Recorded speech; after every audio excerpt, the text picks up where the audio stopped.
Free থেকে কে না খেতে চায় বলুন? হ্যাঁ, আমাদের পেজ থেকে আমরা গত 15 অগাস্ট একটা গিভওয়ে দিয়েছিলাম। তবে গিভওয়েটা ছিল আমাদের ওই সকল কাস্টমারদের মধ্যে যারা কিনা আমাদের পেজ থেকে কমপক্ষে ২ টা থেকে ৩ টা কেক অর্ডার করেছিলেন। আমরা মেইনলি হচ্ছে তাদেরকে নিয়ে একটা হোয়াটসঅ্যাপ গ্রুপ করেছিলাম। সেই হোয়াটসঅ্যাপ গ্রুপে তারাই রয়েছে যারা কিনা আমাদের পেজ থেকেই অনেকগুলো কেক অর্ডার করেছে এবং আমাদের রেগুলার কাস্টমার যারা তারাই ওই গ্রুপের মধ্যে রয়েছে এবং আমরা তাদের মধ্যে হচ্ছে গিভওয়েটা করেছিলাম। যারা রেজিস্ট্রেশন করেছিল অর্থাৎ গিভওয়েতে পার্টিসিপেট করেছিল আমরা তাদের নামগুলো ফার্স্টে লিখে নিয়েছিলাম এবং চিরকুট আকারে অর্থাৎ ছোটো ছোটো কাগজের টুকরোর মধ্যে আমরা তাদের নামগুলো লিখে এরকম ছোটো ছোটো করে ভাঁজ করে নিয়েছি। এরপর আমরা জাস্ট হচ্ছে যে এরকম একটা ছোট জারের মধ্যে নিব তার আগে আমি আপনাদেরকে দেখিয়ে দিয়েছিলাম যে আসলে আমরা নাম লিখেছি কিনা। আসলে প্রত্যেকের নামটি ইন্ডিভিজুয়ালি লেখা হয়েছিল। যেমন এখানে সামিরা লেখা রয়েছে এমন প্রত্যেকটা নামই আমরা ইন্ডিভিজুয়ালি লিখে দেখিয়েছিলাম। এখানে 10 জন পার্টিসিপেট করেছেন, 10 জনের নাম এখানে লেখা আছে।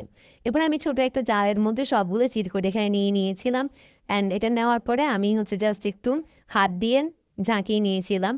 আমরা চেয়েছিলাম এখানে একদম একদম ভিডিওটা আপনাদের সাথে শেয়ার করতে। মেইনলি আমাদের হোয়াটসঅ্যাপ গ্রুপ একদম ভিডিও যেটা একদম কোনো কাজ ছাড়া আমরা সেখানে ভিডিওটা শেয়ার করি কীভাবে আমরা আমাদের লটারির মাধ্যমে বিজয়ীকে ঘোষণা করেছিলাম। তো আমি ছোটো বোনকে বলেছিলাম যে একটা তুলে নেওয়ার জন্য অ্যান্ড দেন ও এটা নিল এবং এখানে সিনথিয়া নামটা উঠেছিল।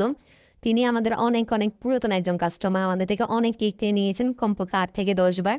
তো আমি জাস্ট আমাদের হোয়াটসঅ্যাপ গ্রুপে যে তিনি যে নিয়েছিলেন তারই তিনি কিছু রিভিউ আমাদের সাথে শেয়ার করেছিলেন, সেটা আমি আপনাদের সাথে শেয়ার করছি। এবং আলহামদুলিল্লাহ তার কাছে ডিজাইন এবং টেস্ট দুইটাই অনেক বেশি ভালো লেগেছিল। লাস্টে আমি আপনাদের সাথে কেকটার একটা পিকচার শেয়ার করে দিলাম।